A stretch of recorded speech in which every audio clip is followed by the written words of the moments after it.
कलिलो कटरको मिठो पारेर पकाएको तरकारी खान त सबैलाई राम्रो लाग्छ, तर त्यो काट्न जाँदाखेरि हातमा लाग्ने चोप अथवा भाँडामा लाग्ने चोपले गर्दा काटिहाल्न मन लाग्दैन। आज मैले त्यसको उपाय लिएर आएकी छु। जब हामी कटर काट्न जान्छौँ, सर्वप्रथम त हातमा मजाले तेल लगाउने, अनि एउटा भाँडोमा पानी लिएर त्यसमा पनि केही थोपा तेल हाल्ने र हल्लाइदिने। तेल भाँडामा पनि लागोस्, पानीमा पनि रहोस् भनेर।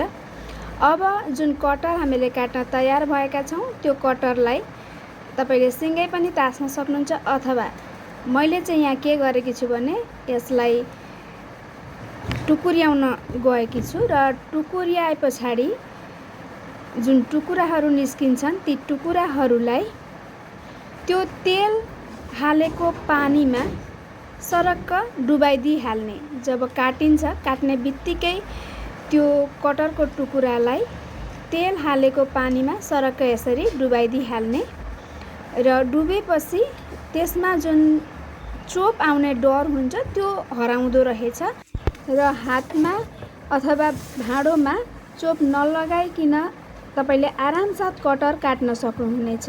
हेर्नुहोस् त मैले कति आरामसे कटर काट्दैछु।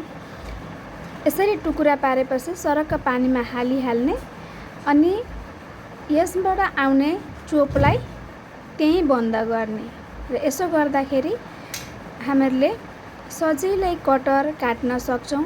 चोप लाग्छ भन्ने डर नराखिकन कटर काटेर हामीहरूले मिठो पारेर जस्तो इच्छा लाग्छ त्यस्तै पारेर कटरको तरकारी पकाएर खान सक्छौँ। यसरी नै मैले सबै टुकुराहरू पानीमा डुबाइदिएँ र यिनीहरूलाई एक एक गरेर तासे पनि।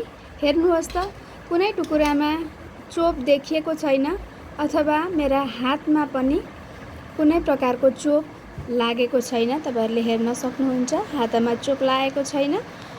र यसरी नै हजुरहरूले पनि यो ट्रिक अपनाएर हातमा चोप नलगाइकन कटर काटेर आफ्नो इच्छाको पाराले कटर पकाएर खान सक्नुहुनेछ।